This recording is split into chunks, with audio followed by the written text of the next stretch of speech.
உலகம் எங்கிலும் இருக்கும் பக்தி இன்ஃபோ தமிழ் நேயர்களுக்கு வணக்கம். நம்ம எல்லாருமே தமிழ் புத்தாண்டை வரவேற்கிறதுக்கு தயாராகிட்டு இருக்கோம்.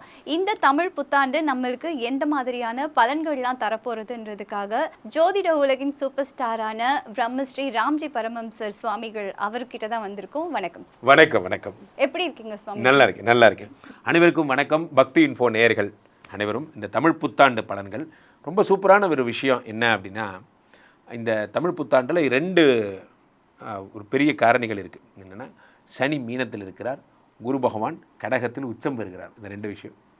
இந்த உச்சம் பெறுகின்ற குரு பகவான் வாழ்க்கையில் நிறைய பேருக்கு பொன்னையும் பொருளையும் அள்ளித்தரப்போகிறார். ரெண்டாவது விஷயம், ராகு பெயர்றார் இந்த டிசம்பர் 6ஆம் தேதி. ஸோ இந்த ஏப்ரல் 14 தொடங்கி இந்த டிசம்பருக்குள்ளே பெரும்பாலும் எல்லாருடைய வாழ்க்கையுமே தலைகீழாக மாறப்போகிறது. பெரிய செல்வந்தராக போகிறீங்க. குரு மனசார நிறைந்து கடகத்தில் உச்சமாய் எல்லாரும் ப்ளஸ் பண்ண போகிறார். அதனால் இந்த வருடம் 14ஆம் தேதிக்காக, ஏப்ரல் 14க்காக காத்திருங்கள். உங்கள் வாழ்க்கை மாறப்போகிற பொன்னாள். சுவாமிஜி, இந்த வருடம் எந்தெந்த ராசிக்காரர்களுக்கெல்லாம் குழந்தை பாக்கியம் கிடைக்க போகிறது, வெளிநாடு போக போகிறாங்க, சொத்து வாங்க போகிறாங்க, இதெல்லாம் ஒவ்வொரு ராசி ரீதியாக நம்ம பார்க்கலாம். மீனராசி நேயர்களுக்கு இந்த 2026 தமிழ் புத்தாண்டு எப்படி இருக்கும்? மீனராசிக்காரர்களை பொறுத்த வரைக்குமே உங்கள் வாழ்க்கையில் மிக பிரம்மாண்டமான விஷயங்கள்லாம் நடக்கக்கூடிய வருடம் இந்த வருடம். காரணம் என்னவென்றால், ராசியில் சனி பகவான் இருக்கிறார். சனி கொடுத்தால் எவர் தடுப்பார்? சனி உடம்புல உட்காந்து 3, 7, 10 பார்க்குறார். என்ன வேணும் உங்களுக்கு? 3ஆம் இடமாகப்பட்ட முயற்சியை பார்த்துட்டார். அடுத்து 7 பார்த்துட்டார். ஃபாரின் கூட்டு போகிறார், திருமணம் பண்ணி வைக்கிறார். 10ஆம் இடமாகப்பட்ட தொழிலை பார்க்குறார். வெகு பிரபலத்தை உண்டு பண்ணுறார். மீனராசிக்காரங்க புகழேணியின் உச்சத்திற்கு போவீங்க, பிரபலத்தின் உச்சத்திற்கு போவீங்க, ரொம்ப பெரிய இடத்துக்கு போவீங்க. இந்த 10ஆம் இடத்தை குரு பகவான் பார்க்கும் பொழுது, சனி பகவான் பார்க்கும் பொழுது, ரொம்ப பெரிய அரசியல் தலைவர்களை அல்லது சங்கத்தில் இருக்கீங்கன்னா ஒரு பெரிய நிர்வாகத்தை இந்த மாதிரிலாம் புகழில் கொண்டு போவார்.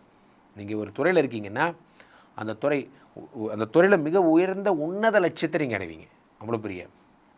அப்போது 4ஆம் இடத்துல தன பாதகாதிபதி புதன் வீட்டில் இருந்த குரு பகவான் பெருசாக உங்களுக்கு எஃபெக்டே இல்லை. இந்த குரு இப்போ 5க்கு வந்துட்டார். தமிழ் 5ஆம் இடம் என்பது யோகஸ்தானம்.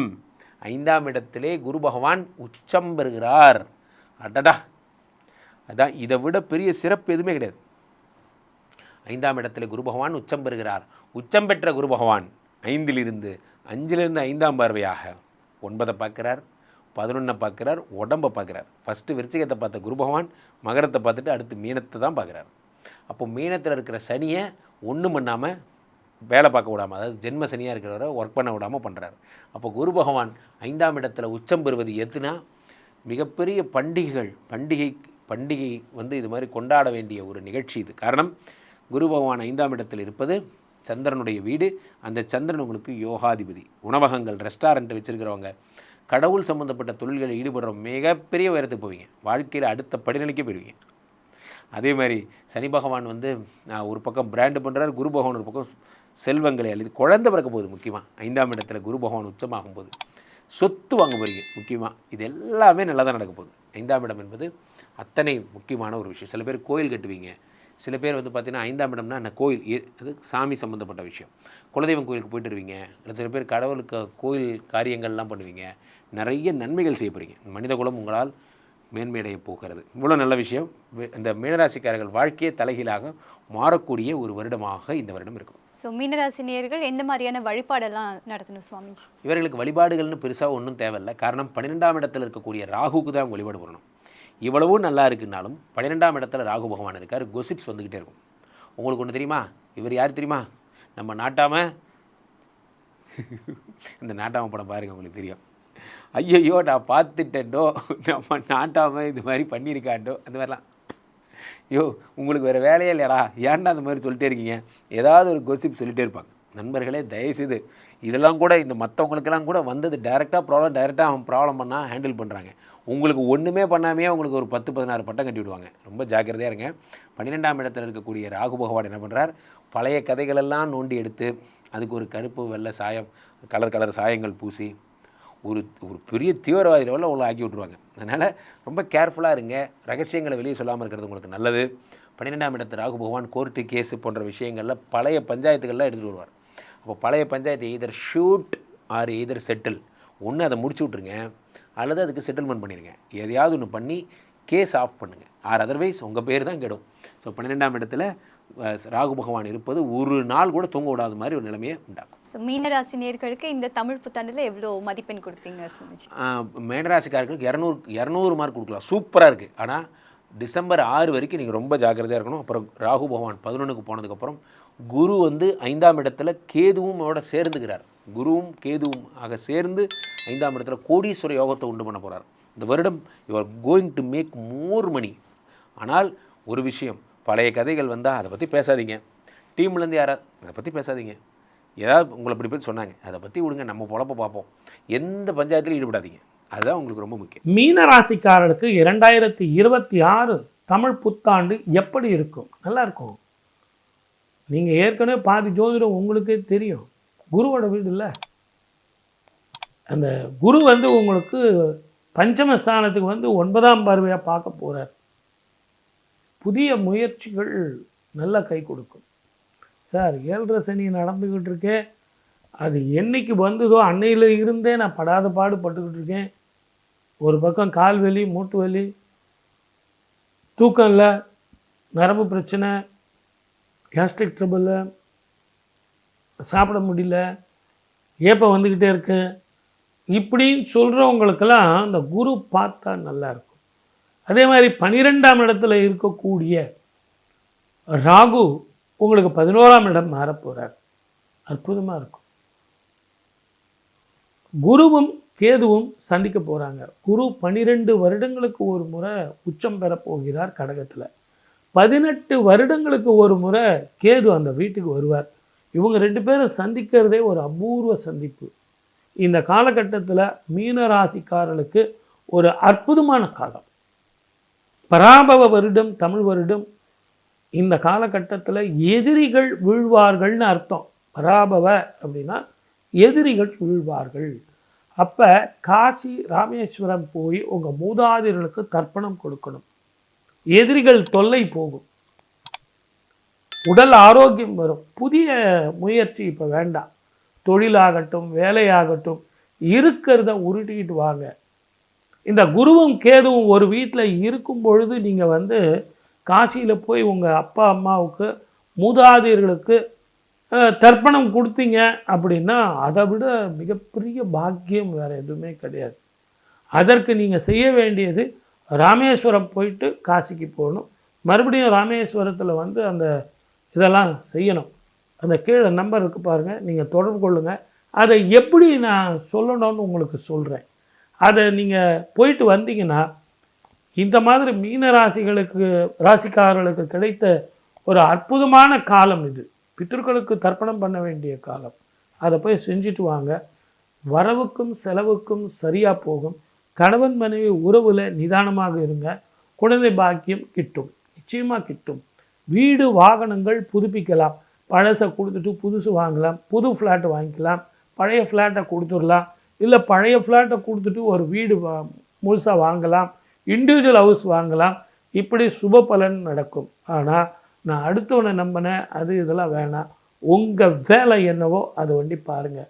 அடுத்தவனுக்கு நான் புத்தி சொன்னேன், அடுத்தவங்களுடைய பஞ்சாயத்துக்கு நான் போனேங்கிறத விட நான் சொன்ன இந்த பரிகாரம் செஞ்சுட்டு வந்தீங்கன்னா தெளிவான முடிவு எடுத்து வாழ்க்கையில் வெற்றி பெறலாம். வாழ்க வளமுடன். All the best. பொது பலன் இந்த வருஷம் எப்படி சார் இருக்கும்? பராபவ வருடம். முதல்ல பராபவ வருடம்னா என்ன அப்படிங்கிறத பார்க்கணும். எதிரிகளை வீழ்த்தும் காலம், எதிரிகள் தொல்லை போகும் காலம். அதனால தான் எங்கே பார்த்தாலும் போர் பதட்டம். இந்த வருஷம் பார்த்தீங்கன்னா குரு வந்து ராஜாவாக இருக்கார், செவ்வாய் வந்து மந்திரியாக இருக்கார். மொத்தம் தமிழ் பாடல் 60 பாடல் இடைக்காடு சித்தர் அப்படிங்கிறவர் பாடி வச்சுருக்கார். அவர் பாடி அந்த பாடல்களை வச்சு தான் நாங்கள் ஒவ்வொரு வருஷமும் எப்படி இந்த வருஷம் இருக்கும், மழை பெய்யுமா, வெயில் எப்படி இருக்குமோ அப்படின்லாம் நாங்கள் சொல்லுவோம். இந்த வருஷம் சனியும் செவ்வாயும் சேரும் காலம். இந்த சனி செவ்வாய் சேரும்போது நான் 2019 நான் நிறைய சொல்லியிருக்கேன். இந்த ஆண்டு எப்படி இருக்கும் அப்படின்னு பார்க்கும்போது பயணத்தில் கவனமாக இருக்கணும். வேற்று மொழி இனத்தவர்களால் பிரச்சனைகள் வரும். தீவிரவாதத்தால் பிரச்சனைகள் வரும். போர் பதட்டம் இருக்கும். பொதுவாகவே 2031 ரிஷபத்துக்கு சனீஸ்வரர் போகிற வரைக்கும், ரிஷபத்தை தாண்டுற வரைக்கும் இந்த ஒரு பதட்டம் இருந்துக்கிட்டே இருக்கும். நீங்கள் 2019 பார்த்தீங்கன்னா ஒரு முழுமையான ஒரு சாந்தி நிறைந்த வருடமாக இருக்காது. ஒரு வைப்ரண்ட்டாகவே இருக்கும். ஒவ்வொரு மாதம் ஒவ்வொரு விதமாக இருக்கும். ஆனால் எது எப்படி இருந்தாலும் இந்தியாவை பொறுத்த வரைக்கும் எந்த பிரச்சனையும் இல்லை. நீரினால், நெருப்பினால், இயற்கை அழிவுகளால் போர் பதட்டம் இருந்தாலும் மழை போல வர்ற பிரச்சனைகள் பனி போல மாறும். அதே மாதிரி இந்த சனி செவ்வாய் காலத்தில் ஒரு சாதாரண மனிதர்கள் நம்மலாம் பயணத்தில் மிக கவனமாக இருக்கணும். எலக்ட்ரிசிட்டி, ஃபயரு, எலக்ட்ரிசிட்டியில் நான் போய் வேலை செய்கிறேன், ஃபியூஸ் போயிடுச்சு அப்படிங்கிறதெல்லாம் ரிஸ்க் எடுக்காமல் கொஞ்சம் நீங்கள் அதுக்கு உண்டான ஆட்களை கூப்பிட்டு அவங்க தெரிஞ்சவங்களை செய்ய சொன்னால் அவங்க கரெக்டாக பாதுகாப்பாக செய்வாங்க. குடும்பத்தில் ஒற்றுமை வேணும் அப்படின்னும்போது கொஞ்சம் நிதானமாக வெளிநாடோ வெளி மாநிலமோ வேலைக்காகவோ தொழிலுக்காகவோ போகிறது நல்லது. தங்கம் விலை ஏறி இறங்குது, இதெல்லாம் எப்படி இருக்கும் அப்படின்னா ஏற்றமும் இறக்கமுமாக தான் இருக்கும். நிச்சயமாக ரொம்ப கீழே டவுனுக்கும் போகாது, ரொம்ப ஹை பீச்சுக்கும் போகாது. ஆனால் ஏற்ற இறக்கம் நிச்சயமாக இருக்கும். இந்த ஷேர் மார்க்கெட் பண்ணுறவங்க எல்லாருமே கொஞ்சம் நிதானமாக பொறுமையாக போங்க, அகலக்கால் வச்சுக்காதீங்க. ரெண்டாவது உங்களுக்கு நான் சொல்கிறது என்னென்னா, இன்றைக்கி ₹1 இன்வெஸ்ட்மெண்ட் கிடைச்சது லாபம் அப்படின்னா அதோடு விட்டுட்டு வந்துடுங்க. எனக்கு ₹3 வேணும், ₹5 வேணும் அப்படின்னு பெரிய லாபத்தை எதிர்பார்க்காதீங்க. சின்ன சின்ன லாபத்தை வச்சு முடிவு பண்ணுறீங்க. இது ஒரு வருஷத்துக்கு இந்த ஷேர் மார்க்கெட் ஒரு ஸ்டாண்டர்ட் இல்லாமல் தான் இருக்கும். அதை விட்டுட்டு நான் ஒதுங்கிடுறேன்னு சொன்னீங்கன்னா, ஒதுங்கிட்டிங்கன்னா உங்களுக்கு டோட்டலாகவே நஷ்டம்தான். ஆகவே சின்ன சின்ன வருமானத்தை பார்த்துக்கிட்டு ஷேர் மார்க்கெட் பண்ணுங்கள். நான் அவனை நம்பினேன் இவனை நம்பினேன்னு சொல்லிட்டு புதிய புதிய தொழில் ஆரம்பிக்கிறத கொஞ்சம் தள்ளி போடுங்க. இந்த காலகட்டத்தில் உங்கள் வேலை என்னவோ அது வண்டி பாருங்கள். சுப விஷயங்கள் நல்லா இருக்கும், பெண்களுக்கு நல்லா இருக்கும், பெண்களுடைய ஆரோக்கியம் நல்லா இருக்கும். இருந்தாலும் இப்போ எங்கே பார்த்தாலும் போர் பதட்டம் இருக்குது. நல்லா கவனிங்க. இதுக்கு ஜோதிடம் பார்க்க வேண்டிய அவசியமே கிடையாது. இந்த போர் பதட்டத்தினால போரில் போடக்கூடிய பாம், அந்த குண்டுகள், இதனுடைய ரியாக்ஷன்ஸ் ஒரு 3 மாதம் 6 மாதம் பொறுத்து ஸ்கின் சம்பந்தமான பிரச்சனைகள், உடல் ஆரோக்கியங்கள் நிச்சயமாக பாதிக்கத்தான் செய்யும். காற்றில் விஷ புகைகள் வர்றதோ நீரிலேயோ அது சுவாசத்தையோ கெடுக்கக்கூடிய வாய்ப்பு அதிகம். இந்த வருஷம் நமக்கு தமிழ்நாட்டில் எலெக்ஷன் வருது. மக்கள் தான் மகேசன். நீங்கள் கொடுக்குற தீர்ப்பு தான் இது எல்லாருக்கும் நல்லபடியாக அமையும். ஆகவே இந்த ஆண்டு குரு ஆட்சி செய்வதும், குரு அரசனாக வருவதும், மக்களெல்லாம் குருவாக இருந்து தீர்ப்பு உங்கள் கையில்தான் அப்படின்னு சொல்லி 23ஆம் தேதி அப்பொழுது குரு சந்திர யோகத்திலையும் புதனுடைய அம்சத்திலையும் ஓட்டுப்பதிவு நடப்பதும், அக்னி நட்சத்திரம் தொடக்கத்தில் இந்த தேர்தல் முடிவு வருவதும், நிறைய விஷயங்கள் இன்னும் வரும் காலங்களில் நான் உங்ககிட்ட பேசுகிறேன். எது எப்படி இருந்தாலும் ஓட்டு போடுறது நீங்கள் தானே.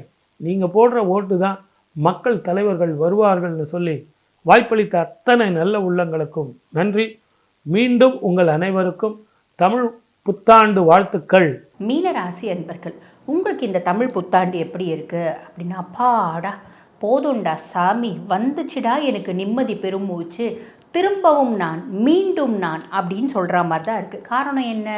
சனி பகவான் ஜென்ம சனியாக ஆனதுலேருந்தே அதுக்கு முன்னாடியே ஏறக்குறைய ஒரு 3.5 வருஷமாக 4 வருஷமாக, எப்படி நம்ம மீனத்துக்கிட்ட சொல்கிறோன்னு வச்சுக்கோங்களேன், இல்லை மேடம் 8 வருஷமாகவே எனக்கு பிரச்சனை, 10 வருஷமாகவே எனக்கு பிரச்சனை அப்படி சொல்கிற மீனமும் உண்டு. பட் இருந்தாலும் சனியை பேஸ் பண்ணி நம்ம சொல்கிறோம் அப்படின்னும் போது ஏறக்குறைய கடந்த ஒரு 4 வருஷமாக 3.5 வருஷமாக மீனம் பட்ட பாடு அப்படின்றது சொல்லி மாளாது. ரொம்ப பார்த்திங்கன்னா புத்திசாலியான பர்சனாலிட்டிஸ். காரணம் என்ன அப்படின்னா, குரு தான் ராசி அதிபன், அதுக்கும் மேலே சுக்கிரன் உச்சமடையக்கூடிய ராசி. அப்படிப்பட்ட மீனராசி என்பர்கள் வாழ்க்கை வாழ்வதற்கே அப்படின்னு நினைக்கக்கூடியவங்க, கழுவுற மீனில் நழுவுற மீனாக இருக்கக்கூடியவங்க, வாழ்க்கையில் எதிர்நீச்சல் போட்டு சாதிக்கக்கூடியவங்க இந்த காலகட்டம் சொல்லுவாங்க. அடப்போங்க, எதிர்நீச்சல் போட்டு போட்டு தண்ணி வற்றி போச்சியா அப்படின்னு சொல்கிற மாதிரி எக்ஸ்ட்ரீம் ஃப்ரஸ்ட்ரேஷன், ஸ்ட்ரெஸ், அதிகப்படியான மந்த நிலை, போதுண்டா சாமி வாழ்க்கை விட்டேத்தியான ஒரு வாழ்க்கை, என்னடா வாழ்க்கை வாழணும் அப்படின்ற ஒரு எக்ஸ்ட்ரீம் ஃப்ரஸ்ட்ரேஷன், இதை நோக்கியெல்லாம் போயிட்டுருக்கீங்க. கவலைப்பட வேண்டிய அவசியம் இல்லை. 6ஆம் மாதம் வரைக்கும் தான் இந்த பிரச்சனையெல்லாம். சனி பகவான் ஜென்ம சனியாக இருந்து உங்கள் மூளையை தின்றது, உங்கள் மண்டை மேலே ஏறி உட்காந்து உங்கள் மண்டையை கொடாயிறது, இதெல்லாம் இருக்கும். ஒரு இனம் புரியாத குழப்பம் இது எல்லாமே இருக்கும். 6ஆம் மாதத்துக்கு மேலே குரு பயிற்சி ஆனவுடனே குருனோட 9ஆம் பார்வை சனி மேலே படிக்கிறதுனால சனி ஆல்மோஸ்ட் நல்லிஃபை ஆகிடுறாரு, பசிஃபை ஆகிடுறாரு. சனி உங்களை எந்த விதத்துலையும் கெடுக்க போகிறதில்ல. அவர் பாட்டுன்னு சிவனேன்னு உட்காந்துட்டு போகிறார். நம்ம அவரை வந்து பார்த்திங்கன்னா எந்த விதத்துலையும் டிஸ்டர்ப் பண்ணாமல் நம்ம பாட்டுன்னு சிவனே நம்ம வேலையை பார்த்துட்டு இருந்தோம் அப்படின்னா நல்லது மட்டும்தான், கவலைப்படாதீங்க. முக்கியமாக இந்த படிக்கிற குழந்தைலாம் வந்து பார்த்திங்கன்னா 3 வருஷமாக நீட் படிக்கிறேங்க, 2 வருஷமாக நீட் படிக்கிற பிள்ளைங்க, 4 வருஷமாக நீட் படிக்கிற பிள்ளைங்க. இந்த காலகட்டம் இந்த சனி பகவான் ஜென்ம சனி ஆனதுலேருந்து எனக்கு படிக்க பிடிக்கல, எனக்கு வந்து பாரு என் கூட படித்த பிள்ளைங்களாம் இப்போ வந்து சம்பாதிக்க ஆரம்பிச்சிட்டாங்க, என் கூட படித்த பிள்ளைங்களாம் கேம்பஸில் செலக்ட் ஆகிட்டாங்க, என் கூட படித்த பிள்ளைங்களாம் சம்பாதிக்க ஆரம்பிச்சிட்டாங்க, வேலைக்கு போக ஆரம்பிச்சிட்டாங்க, நான் மட்டும் படிச்சுட்டே இருக்கேன், உன்னால தான் அப்படின்னு அப்பாவை திட்டுறது, அம்மாவை திட்டுறது, எனக்கு மார்க் வர மாட்டேங்குது, இந்த வருஷமும் நான் MBBS வந்து சேர மாட்டேன் அப்படின்னு சொல்லி அழறது, பெட்ஷீட்டை போர்த்துட்டு வந்து பார்த்திங்கன்னா அவங்க பாட்டுன்னு ஃபோனை வந்து ரீல்ஸ் பார்த்துட்டு இருக்கிறது, சாப்பிடாம சாப்பாடை தூக்கி போடுறது, இப்படி ஏகப்பட்ட பிரச்சனைகளை நம்மளுக்கு பண்ணாங்க பார்த்தீங்களா. அது எல்லாமே மாறுங்க, கவலைப்படாதீங்க. இது ஒரு பெருத்த ரிலீஃப் அப்படின்னு சொல்லலாம். அதுக்கப்புறம் ராகு 12ஆம் பாவம். பொதுவாக ராகு பயிற்சி ஆனதுலேருந்தே, இந்த ராகு கேது பயிற்சி ஆனதுலேருந்தே உங்களுக்கு என்னென்னலாம் தேவையோ அத்தனையும் நீங்கள் வாங்கினீங்க. எனக்கு கார் வேணும் அப்படின்னு ஆசைப்பட்டீங்க, போனீங்க அப்படின்னா சாதா கார் வாங்கிக்க மாட்டீங்க. ஏன்னா ராகு 12ஆம் பாவம் லேவிஷாக ஸ்பெண்ட் பண்ணோம் அப்படின்னு நம்மளுக்கு தோணும். நம்ம ஒரு 8 லட்ச ரூபாய் கார் வாங்கலாம் அப்படின்னு போயிருப்போம். அங்கே பார்த்தா ஸ்லேவியா நம்மளுக்கு ரொம்ப பிடிச்சிருக்கோம், 21 லட்ச ரூபாய் கார் வாங்கின்னு வந்திருப்போம். இந்த மாதிரி நான் ஷாப்பிங் போகலான்னு ஆசைப்பட்டேங்க, நான் ஷாப்பிங் போனேன், எனக்கு தேவையானதெல்லாம் வாங்கினேன். நான் வந்து எனக்கு வீட்டுக்கு வந்து மாடுலர் கிச்சன் போடணுன்னு ஆசைப்பட்டேன், கிச்சன் போடணுன்னு மட்டும்தான் ஆசைப்பட்டேன். ஆனால் வீட்டே வந்து செமி ஃபர்னிஷ்டு, ஃபுல்லி ஃபர்னிஷ்டு ஹோமாக மாற்றிட்டேன். இப்படி நிறைய விஷயங்கள் நமக்கு தேவையானதை நம்ம நிறைய செய்கிறோம். ஆடம்பரம் கருதி செய்யலாமா? தாராளமாக செய்யலாம். 12ஆம் மாதம் வரைக்கும் செய்யறதுக்கான பிராப்தம் உண்டு. 6ஆம் மாதம் வரைக்கும், 6ஆம் மாதத்துக்கு அப்புறம் ஒரு சில விஷயத்தில் கவனமாக இருக்கணும். என்ன விஷயத்தில் கவனமாக இருக்கணும்? நான் ஷாப்பிங் போகிறேன் அப்படின்னு கிளம்புவேன், 20,000 ரூபாய்க்கு ஷாப்பிங் பண்ணிட்டு வரேங்க அப்படின்ட்டு கிரெடிட் கார்டு எடுத்துகிட்டு போவேன். 4 பட்டு புடவை வாங்கலான்னு போவேன். 20,000 ரூபாய்க்கு என்ன 5,000 ரூபாய் பட்டு புடவை சரியா இல்லை. அங்கே போய் பார்த்தா 10,000 ரூபாய் 5,000 ரூபாய் பட்டு புடவை தான் எனக்கு பிடிச்சிருந்துச்சி. நான் போய் 2 லட்சம் ரூபாய்க்கு ஷாப்பிங் பண்ணிட்டு வந்துடுவேன். இந்த மாதிரி பண்ணும்போது உங்களுக்கு வசதி வாய்ப்பு இருக்குது அப்படின்னா பெருசாக அதை பற்றி கவலைப்பட வேண்டாம். பெருசாக வசதி இல்லைங்க, அனலைஸ் பண்ணணும். இல்லைன்னா நம்ம கிரெடிட் கார்டில் காசு EMI கட்டும்போது நம்ம என்ன யோசிப்போம்னா, ஐயோ அன்றைக்கி ஒரு நாள் யோசிச்சுருந்தா இருந்திருக்குமே, ஒரு செகண்ட் நம்ம யோசிக்காமல் விட்டுட்டோமே, நல்லா தான் இருக்குது, ட்ரெஸ் எல்லாம் போட்டுன்னு போகும்போது ஆஃபீஸில் இருக்கவங்க எல்லாரும் சூப்பராக இருக்குன்னு எனக்கு கெத்தாக நினைக்கிறாங்க, ஆனால் நம்மளுக்கு நிம்மதியாக இல்லையேப்பா அப்படின்னு கஷ்டப்படுவீங்க. ஆக அனலைஸ் பண்ணிவிட்டு செய்யுங்க, ரொம்ப சிம்பிள். அதே மாதிரி வெளிநாடு போகிறதுக்கான பிராப்தம், இன்ப சுற்றுலா போகிறதுக்கான பிராப்தம், ஆன்மீகம் சார்ந்து சுற்றுலா போகிறதுக்கான பிராப்தம், இப்படி நிறைய நல்ல விஷயம் இருக்கும். எதுவாக இருந்தாலும் செலவு அனலைஸ் பண்ணிவிட்டு செய்யறது நல்லது.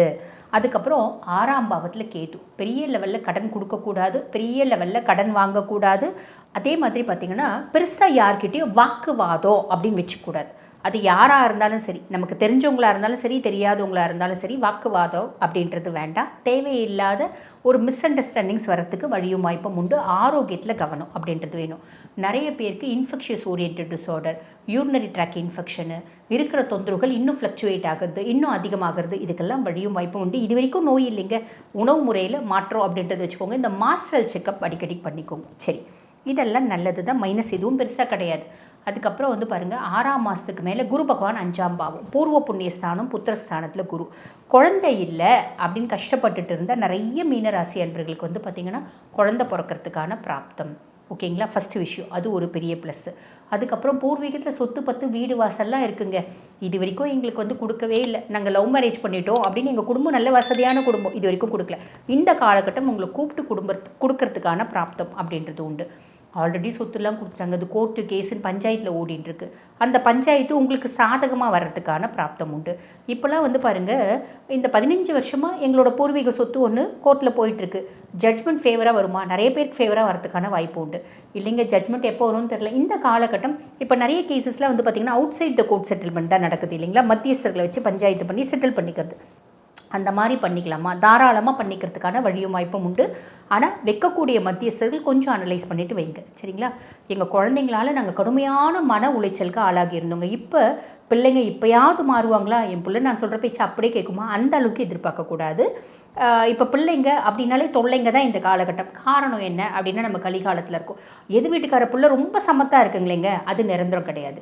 எதிர் வீட்டுக்கார பிள்ளை பக்கத்து வீட்டுக்கார பிள்ளையை கம்பேரே பண்ணிக்காதீங்க. ரீசன் என்ன அப்படின்னா, ஒவ்வொரு பிள்ளைங்களும் யூனிக். நம்மளையும் நம்ம யார் கூடயும் கம்பேர் பண்ணிக்கூடாது, நம்ம பிள்ளைங்களும் நம்ம யார் கூடயும் கம்பேர் பண்ணிக்கூடாது. நம்ம அதுதான் பெரிய விஷயம், தப்பு செய்வோம். நம்ம மூத்தாரு ஓரவத்தி பிள்ளைங்கள கம்பேர் பண்ணுவோம், கூட பிறந்த அக்கா தங்கச்சி பிள்ளைங்கள கம்பேர் பண்ணுவோம். இதெல்லாம் விட்டுட்டு கடைசி எதிர் வீட்டு பக்கத்து வீட்டு பிள்ளையும் கம்பேர் பண்ணுவோம். அந்த பிள்ளை பற்றி எவ்வளோ சமத்தாக இருக்குது, எவ்வளோ நல்லா படிக்குது, படிச்சுட்டு போட்டோம். அந்த பிள்ளைக்கு படிக்கக்கூடிய திறமை இருக்குன்னா உங்கள் பிள்ளைக்கு என்ன திறமை இருக்குன்னு பாருங்கள். உங்கள் பிள்ளைக்கு இருக்கக்கூடிய திறமையை வெளியே கொண்டு வாங்க. தயவு செஞ்சு ஒருத்தவங்க கம்பேர் பண்ணாதீங்க. ஏன்னா கைரேகை எப்படி ஒவ்வொருத்தவங்களுக்கும் தனிப்பட்டதோ அந்த மாதிரி ஒவ்வொருத்தவங்களோட குணாதிசயமும் தனிப்பட்டது.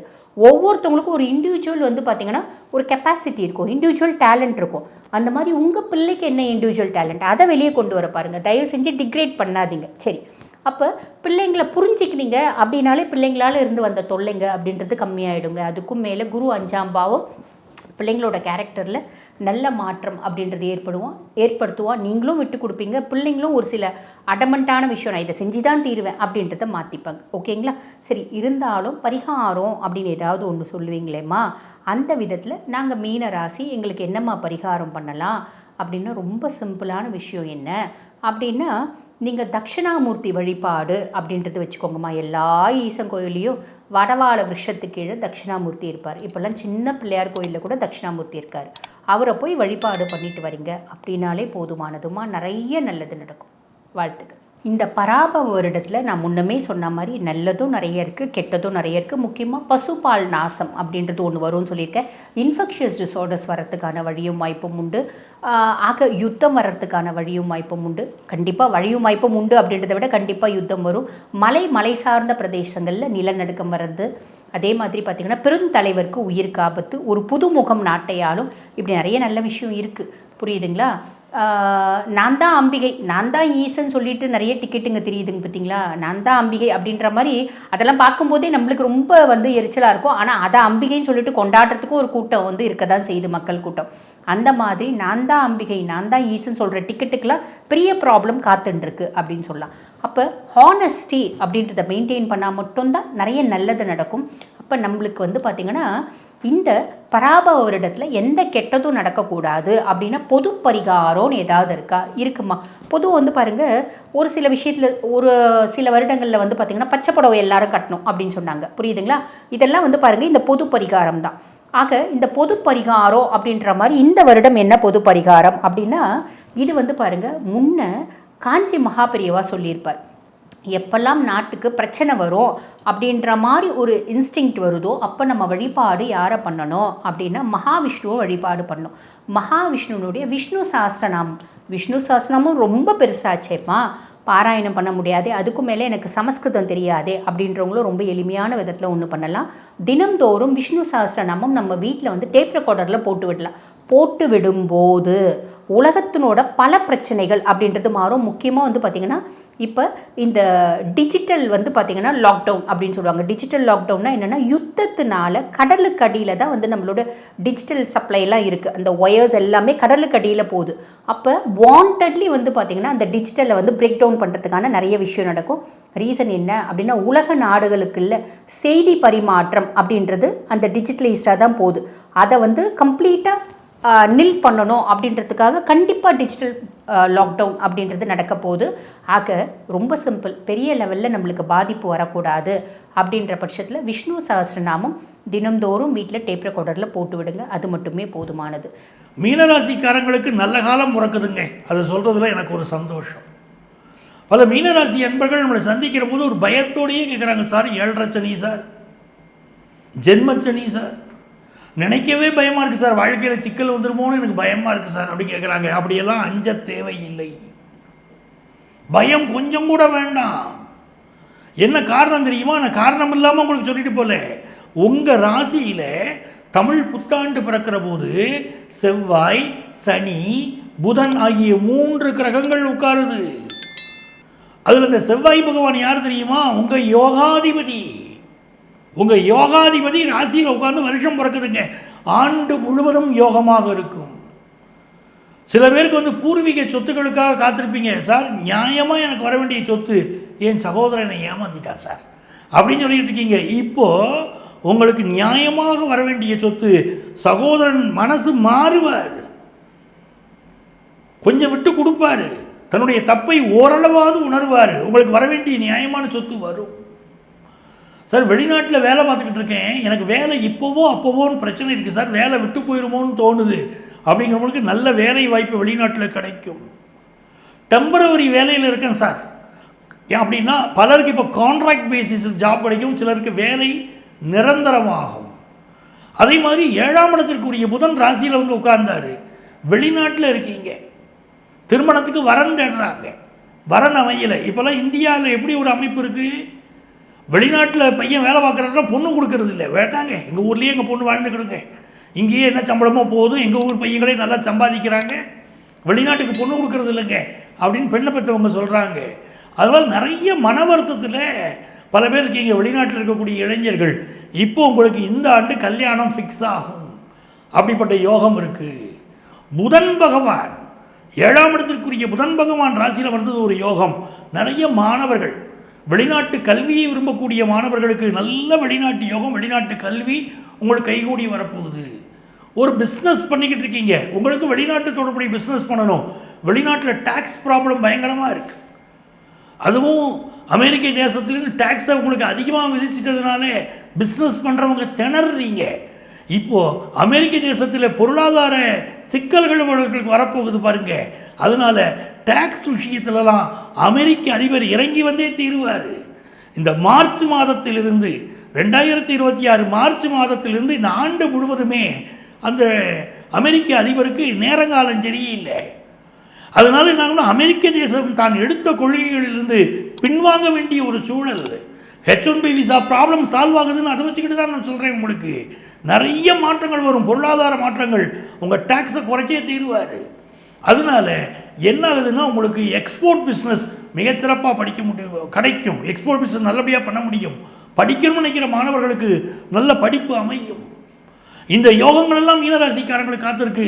கல்யாணம் ஆகாதவங்களுக்கு கல்யாணம் ஃபிக்ஸ் ஆகும்னு சொல்கிறோம். அப்போ நல்ல படிப்பு, நல்ல கல்யாணம், நல்லபடியாக சொத்து குடி வரக்கூடிய யோகம்னு மீனராசிக்கு நல்லா இருக்குது. ராசிக்கு 12ஆம் இடத்துல சந்திரனும் ராகுவும் சேர்த்துருக்காங்க. பெற்ற தாயுடைய உடல் நலத்தில் அக்கறை எடுத்துக்கிடணும். இப்போ ஒரு ஊரில் நீங்கள் இருக்கீங்க, இன்னொரு ஊருக்கு மாறுவீங்க, ஒரு நாட்டில் இருக்கீங்க, இன்னொரு நாட்டுக்கு மாறுவீங்க, அப்படிப்பட்ட அமைப்பு உண்டு. 4ஆம் இடத்துல குரு இருந்து 10ஆம் இடத்தை பார்க்குறாரு, நல்ல சொத்து சுகம் சேரும். ஏற்கனவே ஒரு குடியிருப்பில் இருக்கீங்க, அந்த குடியிருப்பில் பழைய வீடு இடிச்சிட்டு கட்டணும்னு நினைக்கிறீங்க, உங்களோட வாழக்கூடிய மற்ற அப்பார்ட்மெண்ட்காரங்க சம்மதிக்காமல் இருக்காங்க, இப்போ மற்றவங்க சம்மதிக்க ஆரம்பிப்பாங்க, புதிய வீடு அழகாக எடுத்து கட்டுவீங்க. அதே மாதிரி இந்த காலகட்டத்தில் 6ஆம் இடத்துல கேது, உடல் நலத்தில் அக்கறை எடுக்கணும், அதுதான் மிக முக்கியம். அன்ஐடென்டிஃபைடு டிசீஸ்னா ஹெல்த் ரீதியாக சில ப்ராப்ளங்களை மீனராசிக்காரங்க சந்திக்கக்கூடிய அமைப்பு உண்டு. பயப்படணுமான்னு கேட்டால் அப்படி இல்லை.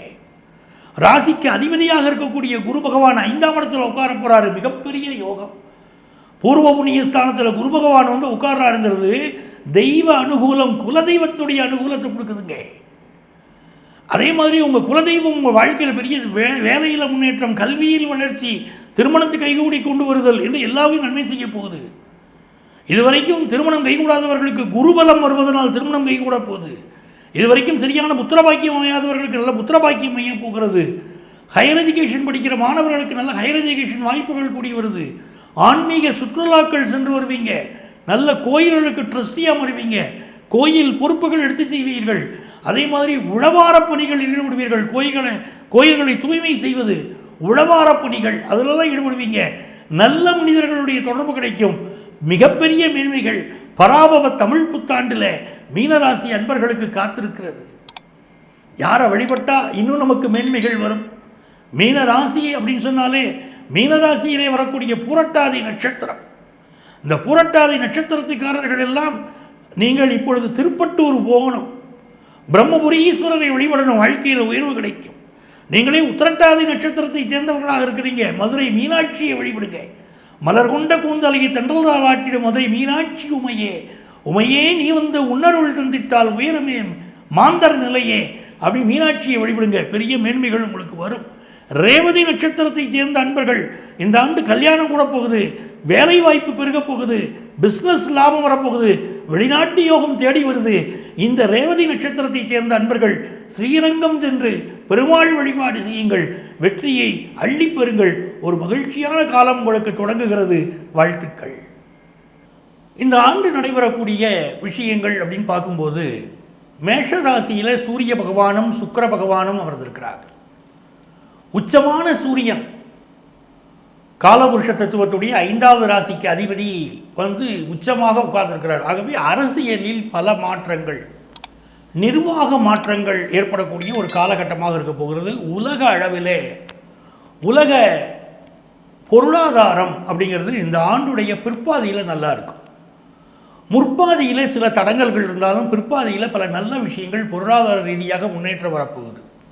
விவசாயத்தை பொறுத்தவரை சில இடங்களில் நல்ல மழை பொழிவு இருக்கும், சில இடங்களில் மழை குறைவாக இருந்தாலும் சில இடங்களில் நல்ல மழை இருக்க போகிறது. விவசாயத்தில் முன்னேற்றம்.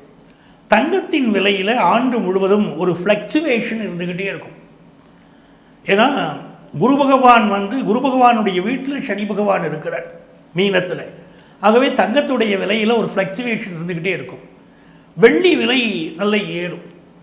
பெண்களுடைய பாதுகாப்பு பராபவ வருஷத்தில் மிக குறைவாக இருக்கும். ஆகவே பெண்களுக்கு ஆதரவான சட்டங்களை அரசாங்கம் தீட்ட வேண்டிய அளவிற்கு பாலியல் குற்றங்கள், பெண்களுக்கு எதிரான குற்றங்கள் என்பது மிக அதிகமாக இருக்கும். கல்வித்துறையில் பல சீர்திருத்தங்கள் உருவாகும். அதை போல மருத்துவ கல்வியில் ஒரு நல்ல முன்னேற்றம் வரும். கேன்சர் வியாதிக்கு மருந்து கண்டுபிடிக்கக்கூடிய ஒரு அமைப்பு இந்த ஆண்டு மிகச்சிறப்பாக அமைகிறது. அதே நேரத்தில் உலக அளவில் எடுத்துக்கிட்டோம் அப்படின்னு சொன்னால் பல அரசியல் தலைவர்களுக்கு பாதுகாப்பு கேள்விக்குறியாக இருக்கிறது. இப்போ நம்மளுடைய இந்திய தேசத்திலே பாரத பிரதமருக்கு கொஞ்சம் பாதுகாப்பு விஷயங்கள் அதிகப்படுத்த வேண்டிய அவசியம் இருக்கும். மிதுனத்திலே குரு பகவான் இருப்பதே அவருக்கு ஒரு பெரிய பாதுகாப்பு. ஏற்கனவே ஒரு பிரச்சனையிலிருந்தே அவருக்கு பாதுகாப்பு கிடைத்தது என்பதை மிதுனத்தில் இருந்த குரு பகவானால் தான் அவர் பாதுகாப்பு.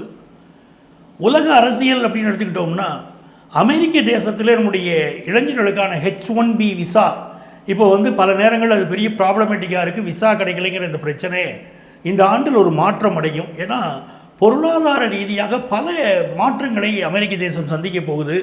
டாலருக்கு எதிரான ஒரு ஃப்ளக்சுவேஷன் ரேட் இருந்துக்கிட்டே இருக்கும். அமெரிக்க தேசத்துடைய மக்கள் நிறைய போராட்டங்களில் ஈடுபடுவார்கள். பொருளாதார பிரச்சனை இருக்கும். அப்போ இந்த மாதிரியான நேரங்களில் அண்டை நாடுகளோடு உறவை வளர்க்க வேண்டிய அவசியம் அமெரிக்க தேசத்துக்கு ஏற்படுறதுனால H1B விசா விஷயத்திலும் ஒரு மாற்றம் ஏற்படும். அதனால் நம்முடைய இளைஞர்களுக்குடைய பிரச்சனைகள் தரக்கூடிய அமைப்பு உண்டு. சீன தேசத்தை பொறுத்த வரைக்கும் அவங்க ரியல் எஸ்டேட் துறைக்கு அதிக முக்கியத்துவம் கொடுத்து அதனால் சில சிக்கல்களை சந்திக்கக்கூடிய அமைப்பு இருக்கும். நம்முடைய அண்டை தேசங்கள் அவர்களுக்கும் இடையிலே நம்முடைய எல்லைகளில் சில பிரச்சனைகள் இருக்கக்கூடிய அமைப்பு இருக்குது. அப்படி இருந்தாலும் பராபவ ஆண்டு இந்தியா பொருளாதாரத்திலே தன்னை தற்காத்து கொள்ளக்கூடிய ஒரு நல்ல அமைப்புகள் ஏற்பட போகுது அப்படிங்கிறது ஒரு நல்ல விஷயம். இந்த பராபவ ஆண்டிலே நீங்கள் எதிர்பார்க்கக்கூடிய நன்மைகள் மிக அதிக அளவில் நடைபெறுவதற்கு ஒவ்வொரு ராசிக்காரர்களும் அவருடைய குலதெய்வ வழிபாடு செய்கிறோம். இருக்கிற வழிபாடுகளில் மிக உயர்ந்த வழிபாடு குலதெய்வ வழிபாடு. அது செய்யுங்க, உங்கள் வாழ்க்கை பெரிய மேன்மைகளை அடையும். உங்களுக்கு என்னுடைய வாழ்த்துக்கள். உங்கள் ஆத்மார்த்த ஜோதிடர் நங்கநல்லூர் டாக்டர் பஞ்சநாதன்.